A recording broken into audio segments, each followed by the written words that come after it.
What's up guys? Another day, another work. Yan o, tingnan nyo naman, makikita nyo yung ano, mga kapaligiran. Wala nang snow. So mag-grade tayo ngayon guys. Kalaki yata to eh. May ice cream. Bumibili, may bumibili. Wala, oyster na bumibili. Another day, another work. Guys, tingnan nyo naman. At yun na nga guys, so ito nga pala yung ano namin ngayon, bagong fishing guys. Bagong kuha lang yan sa laot na finishing namin. Yan ang gagawin natin ngayong araw na to. Shout out para sa lahat ng nanonood ng aking video guys. Mabuhay kayo hanggat gusto nyo. Nice! So yan guys oh. At yan na nga guys oh. I-prepare namin tong gagawin namin guys, tsaka yung mga gusto palang umorder sa akin ng oyster, siyempre nami-miss nyo kainin to kasi alam nyo naman matagal na walang oyster sa laot kasi tumigas ang yelo. So yun guys, so mag-PM lang kayo sa akin para maset ko kayo ng order, pero hindi pa available ang order ngayon, mga April 25 mga ganun. So yun oh guys, so ito pala yung kasama ko, si Idol Delphin. Yan, malupit tong batang to. Bata pa lang, idol ko na to. Yan guys oh. Isang paleta lang naman tong ano, i-grade namin. Bagong kuha lang yan. Kumbaga sa isda, press na press from the sea guys. Yan oh.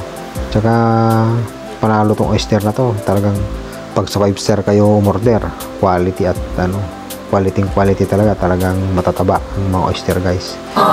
Tapos naglagay na kami sa mesa guys, tapos yan nililinis pa namin yan para the best yan.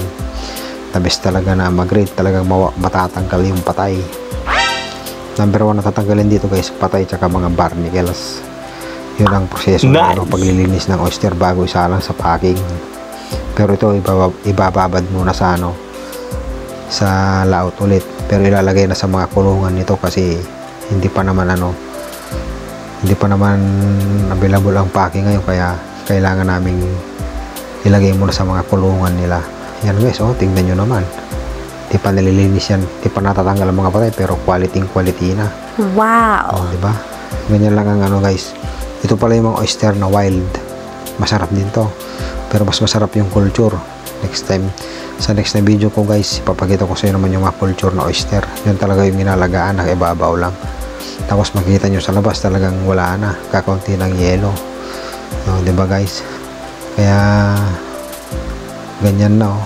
Tapos titikman nga natin guys kung masarap. Yan oh. Papakita ko sa inyo kung paano ang pagkain ng oyster na wild. Wow! Ganyan lang guys oh. Buksan mo lang, tapos mas maganda sa akin kumain ng ano, walang tubig. Yan, fresh from the sea yan guys. Tapos kakainin natin oh. Yan oh. Grabe guys.